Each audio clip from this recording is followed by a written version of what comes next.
This is Optometrists Building Empires, and I'm your host, Ankit Patel. Each week, we'll explore the journey of multi-practice ownership and leadership in optometry. Join us for insights and strategies from the top minds in our field. This show is sponsored by My Business Care Team. My Business Care Team helps your office increase revenues, reduce costs, and reduce staffing headaches. Let's build your empire together. Today's guest has a bit of a unique background. He's an accomplished optometrist with a diverse career, including time in the military, where he served as Army captain, providing eye care to soldiers and their families.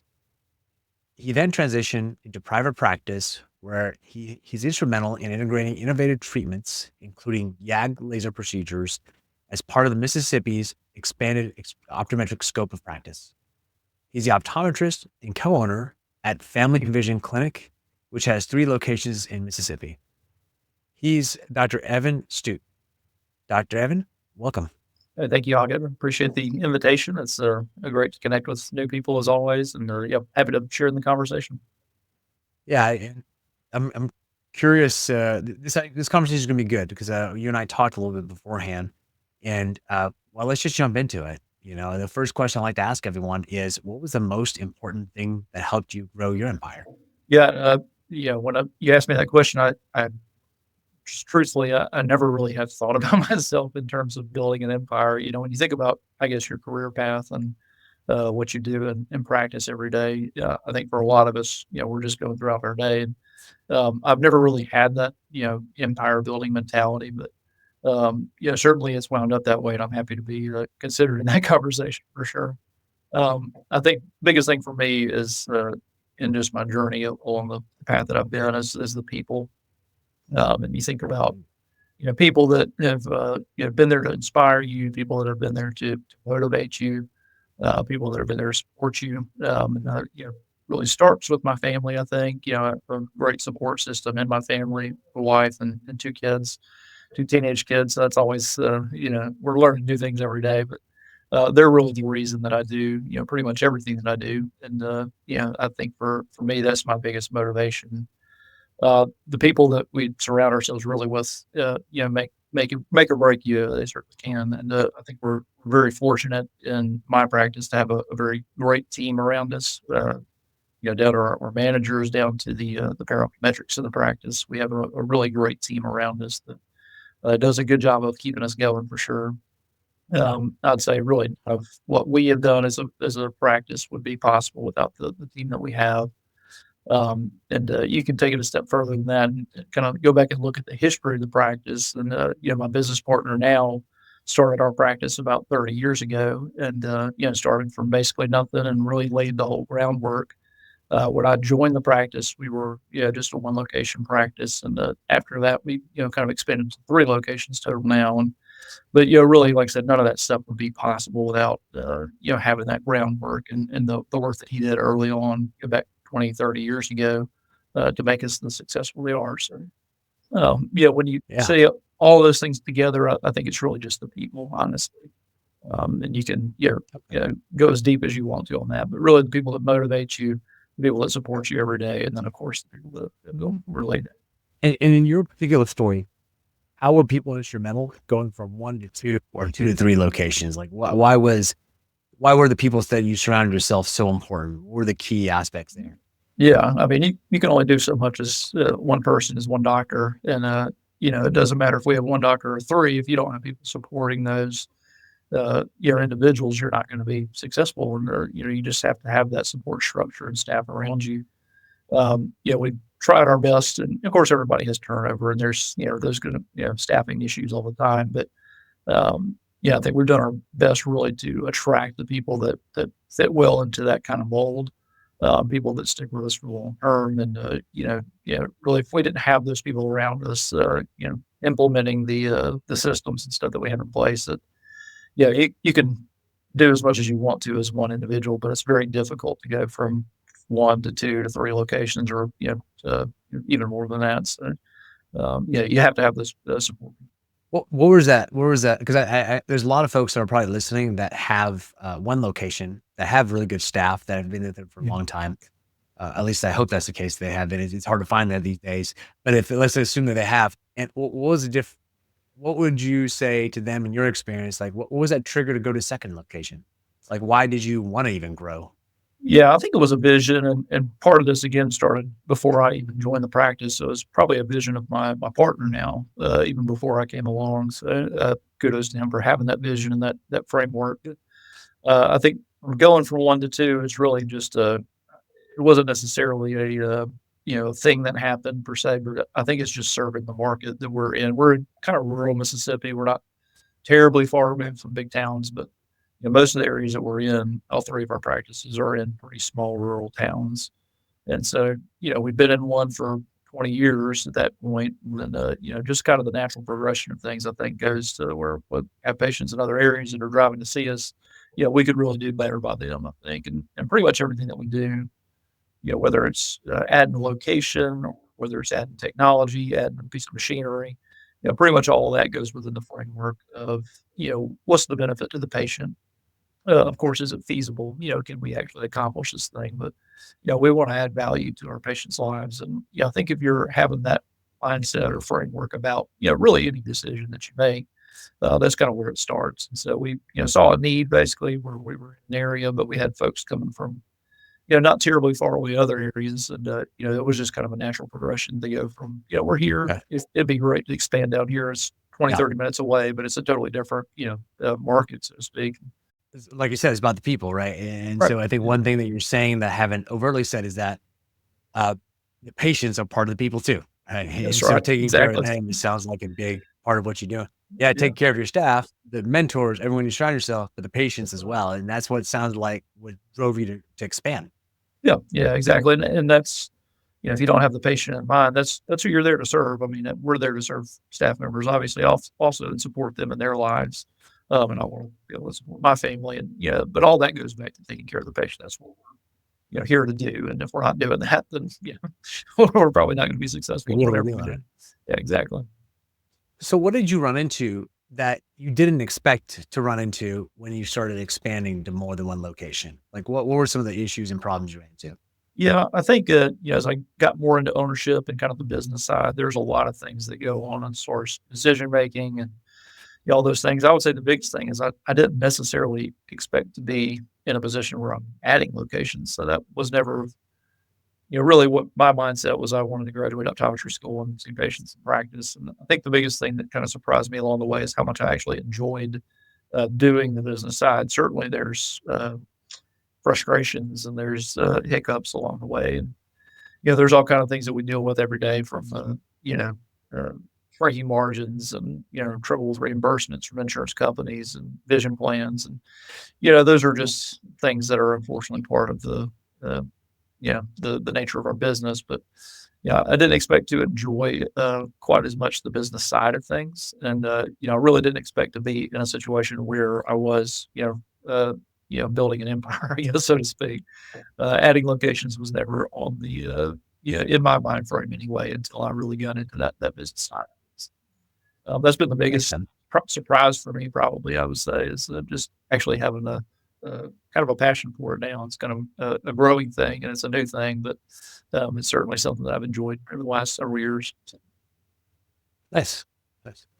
Um, so you touched on it a little bit, right? Like common problems everyone's facing, reimbursements, costs going up for staff. How are you dealing with those challenges? You can tackle either one or both of those challenges. Yeah, we can talk about both if you want. As far as the reimbursement side, of course, we're a little bit hamstring on what we can actually, get done, I think, in an acute uh, scenario anyway. But, what we're working on is, really working with the, insurance plans to try to renegotiate contracts. We're working that on, the AOA side as well, kind of in contact with our AOA people that, really help, get the ball rolling as far as, making changes on those things.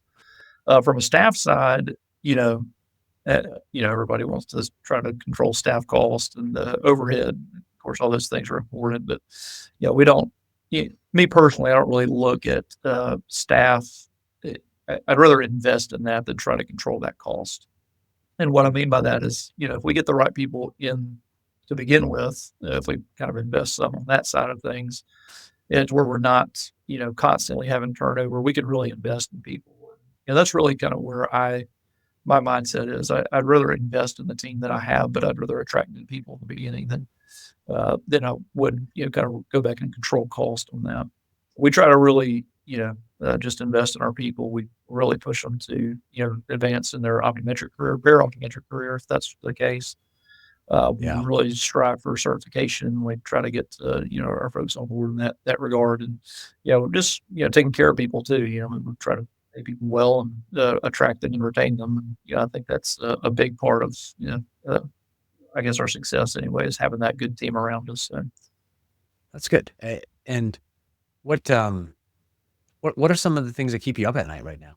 So what are some of like the challenges you're like, man, this is a tough one. Yeah, I would say some of the insurance things again. We haven't seen any kind of significant increase. In fact, most insurances, I would say reimbursements are down, and of course those margins kind of keep you up, I guess. But I generally sleep pretty well. I don't really try not to lose too much sleep about those things because there's, at the end there's little, if anything, you can do, I guess, to really improve things just right this second. And so I try not to lose sleep about that. But yeah, I think the biggest thing too is you really need to be involved on the front end, and if you want to see change in the profession, especially in terms of how we deal with vision plans and reimbursements. I think there's some great things that are happening legislatively on that. Being involved in that process is definitely rewarding for sure. And I think if you're an optometrist, and especially one that takes any kind of vision plan, you owe it to yourself to really be involved in the process. So, Yeah. I try not to lose too much sleep, but those are probably the things that are most troubling for sure. So, Reimbursements and of course cost is so still in general. well, I know a lot of folks listening are probably struggling with that. What are some of the things that you've seen? And this isn't advocating for a particular position or anything, but just curious. I think that everyone in the industry is like, yeah, reimbursements would be nice to go up more than just once every 20, 30 years. Right. So Right. what are some of the things going on right now?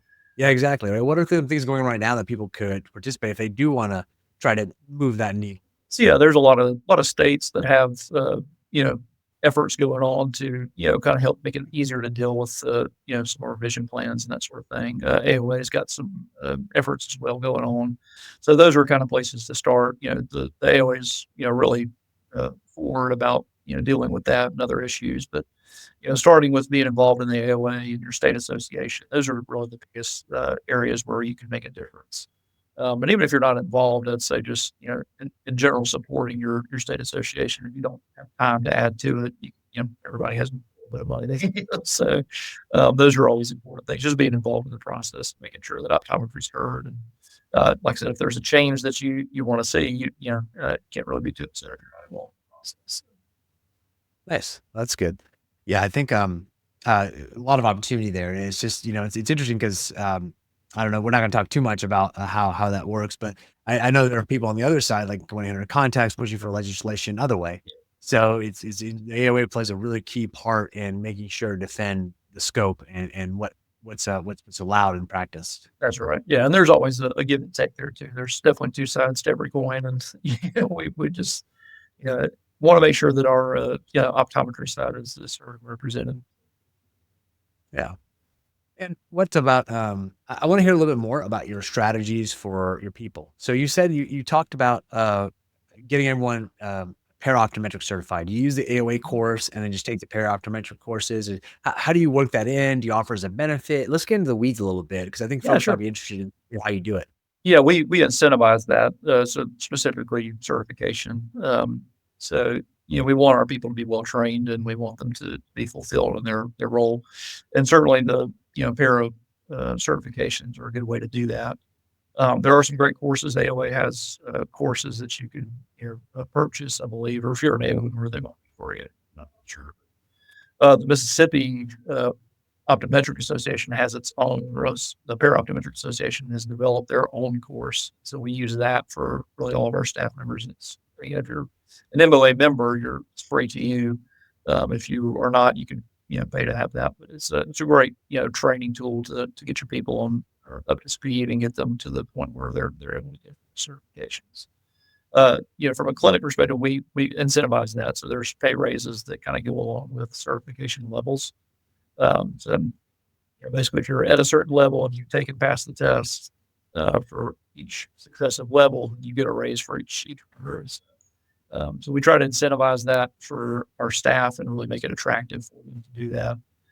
We found that it just generally increases overall satisfaction more of us. I mean, even if you weren't given raises for that, that's just, it's going to make you more confident and more, you're, I guess, aware of your abilities. So it really kind of helps staff with, I think, in their terms of their satisfaction with their job. So we do things like that. Yeah, and it gives people a career path, right? It's Yep, not just a job. exactly. It's Right. a goal. Yeah. Yeah, we don't want you working a 9 to 5 and going home and then, forgetting about it. And if you really do invest the time and the energy, if that's what you feel called to do or feel led to do, then that's I think for a lot of people it really makes a difference as far as just the overall level of satisfaction you have with what you're doing. What Don't have a purpose for what you're doing. what about opticians? Do you do anything for opticians, like any kind of LDO, or I don't know if Mississippi's a licensed state, but do you do anything like It's that? not a licensed state, but we do have Nice. that option, maybe a certification. We don't really have as many go for that. Most of our folks get it through the AOA para courses and do those. So we don't have anything specific for opticianry, so to speak, but really there's portions of that are built into the ParaOptometric certifications. Well, so, but yeah, I mean, certainly if you're ABO certified or whatever optician, all of their certifications are, but yeah, it's a great way to, again, to just increase your knowledge and skills and you just overall satisfaction with what you do. Okay. Um, and what about management and leadership? Do you do any kind of training or development for them? Because that gets important when you start getting multiple locations. Yeah, absolutely. We have a really good core group of leaders. We have a clinic director that kind of oversees everything, and then we have the office managers for each location. And for them, we offer training, leadership training, conflict resolution, those kind of things. We actually just got back from, so every year we try to do a kind of retreat, so to speak. But we just got back from Seaside, Florida, the whole team to Seaside, and had about a 3-4 day, mostly fun, but we also incorporated some training in there for, goal setting and team building and that sort of thing. So, we try to do that on a yearly thing. That's just another way we can give back to our staff too. But that's a great way to offer training, especially for leadership, or if you want to include the whole staff, then you can certainly do that.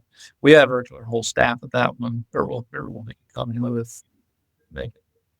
Everybody that was able to, we had them there and doing those goal setting classes. So we had a lot of fun with that. It was just a fun time in general. If you have a chance to go to Seaside, it's a pretty place. So we had a lot of Yeah. fun. So, but yeah, we do things like that. Training throughout the year as well in the clinic that we don't go on a trip for necessarily. Great ways to just Nice. invest in your staff. So let's talk a little bit about you mentioned mentors. How did you find your mentors to help you with your business growth? Accidentally for the most part. No, my business partner now probably is my biggest mentor, I would say. He's been in practice for, I guess, like about 30 years or so when he started our practice.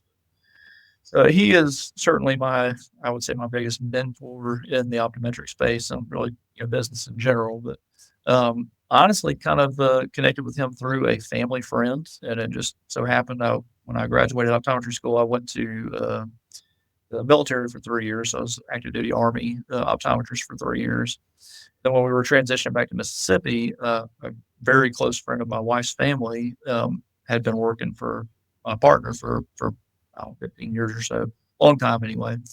And basically, she just told me I wasn't coming and asking for a job or anything, but she just said, "Hey, come talk to Dr. Reed, see what he has to say, and just y'all connect and see what's going on." And so I went up there and met with him, and the rest was kind of history. Honestly, he pretty much offered me a job on the spot, and that was that was that, so to speak. And he's really been the biggest, I would say, mentor for me. Of course, I have other folks in the state that, just from working through the MOA that you contact with or get to know a little bit better. There's a lot of doctors that have a really good just history of being involved in the profession and being good doctors in their communities too. So I've got those people to lean on through our state association as well. And a lot of it just kind of happened just through living life. And I was fortunate to have that family connection, I think, and really that played a big role in kind of getting me in touch. Nice. So, like to daydream a little bit. So let's say you had to double or triple the size of your business. Instead. And hypothetically, how would you approach that? Oh man. Well, we certainly have to restructure for sure. I think right now at three, locations, it's manageable with the team that we have. And we've talked about, expanding from where we are right now. And I think if we get to that point, we're probably going to need a little bit more robust of a management team. We currently have one practice director that kind of oversees all three, and then an office manager for each location. And I think we'd probably get more into like a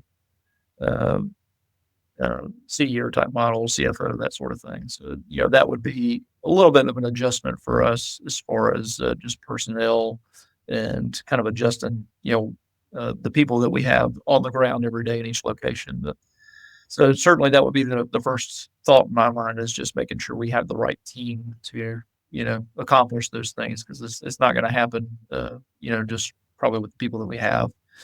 If you're talking about doubling, if we're talking about doing four, we can probably gradually add on. But yeah, if we're doubling the practice size, it's going to be a big jump, I think, and what we need to actually accomplish there.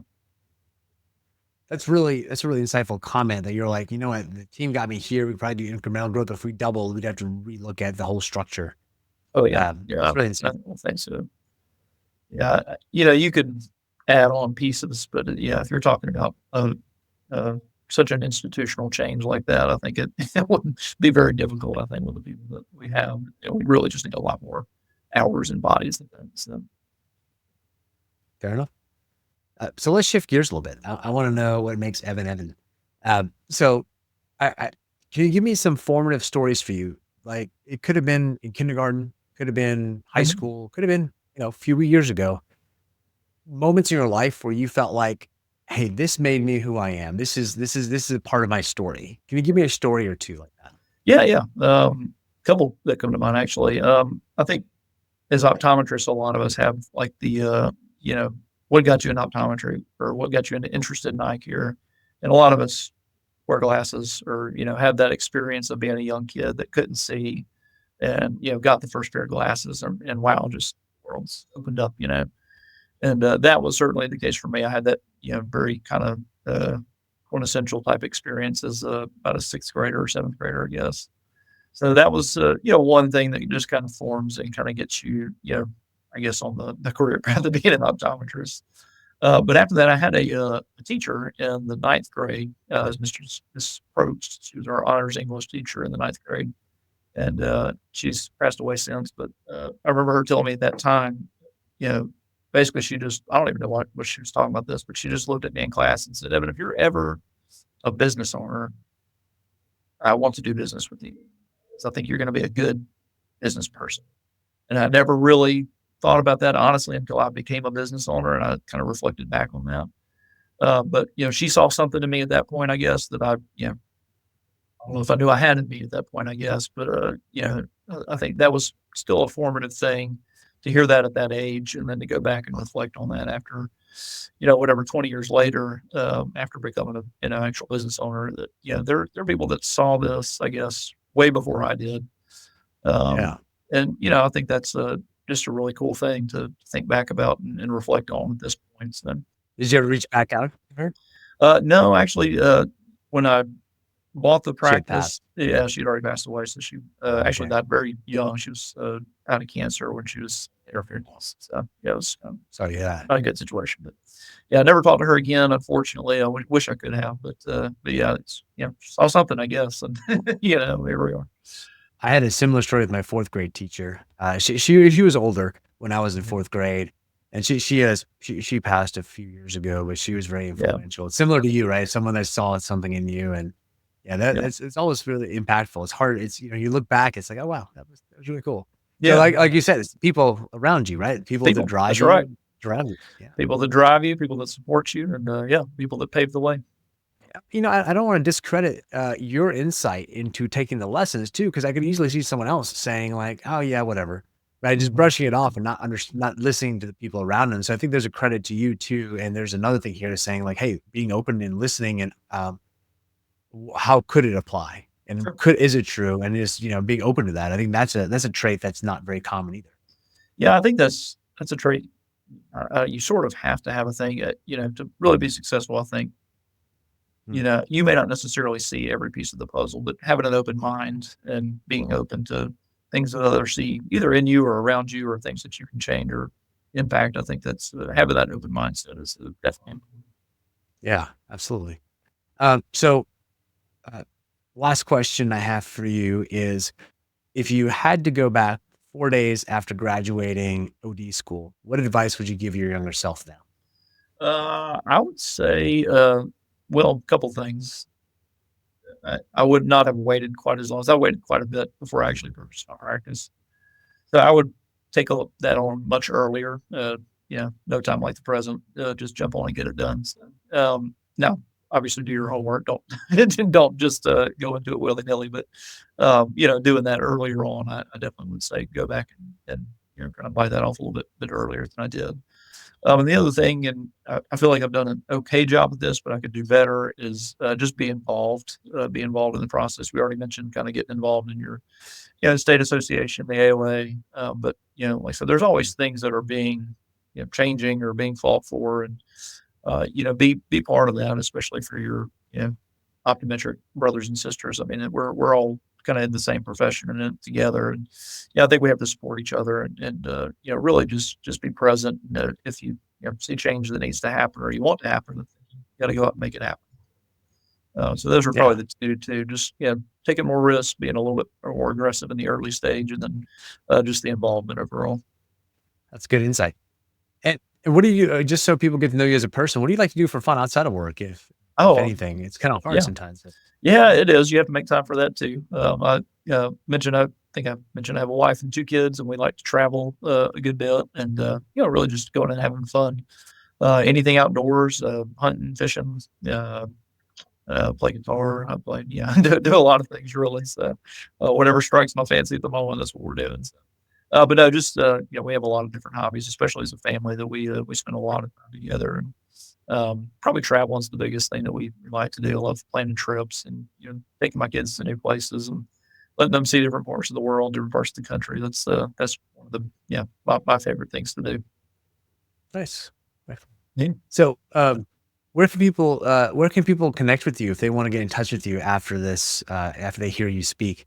What are some ways people can reach out to you? Yeah. So email would be fine. Eastute.od@gmail. Or you can hit me up on LinkedIn. I'm on there. I'm not on there all the time. I think we we had a little issue connecting. I think on LinkedIn. I think you sent me an email or a message on there, and it took me about a month to get back to you. So I'm not on there that often, but that'd be a good way to reach out. I'll get to you eventually for sure. So that's another Yeah, thing I could do better about. Checking my socials and stuff. So I'm not on there all the time, but yeah, email would be fine. I'll respond to that pretty quickly. excellent. And that was estutod@gmail.com. That's right. Eastute.od@gmail. Estute.od. Okay, Yes, excellent. And sir. we'll put in that show notes as well. Yeah, sure, absolutely. Well, thank you again, Dr. Evan Stute, for joining us. Thank you, Ankit. I appreciate the chance to connect, and it was a great conversation. Thank you. Yeah, it was fun. I enjoyed it. And thank you, audience, for listening. If you enjoyed it, learned something, laughed, whatever it might be, subscribe and share with a friend, whether it be video or YouTube or podcast format. And thank you again, Dr. Evan Stute. This has been another great episode of Optometry Building Empires, and we'll see you next time. Take care. That's a wrap on another episode of Optometrists Building Empires. Thanks for joining. For show notes and more, visit buildingempires.live. This show is proudly sponsored by My Business Care Team. My Business Care Team was born out of staffing challenges my wife and I faced together, managing multiple optometry locations. We refined our approach at Classic Vision Care and now offer our expertise to others. If you're experiencing challenges with staffing and you'd like to set up a discovery call, we'd be happy to help you and connect you with the right resources. We'll see you next time.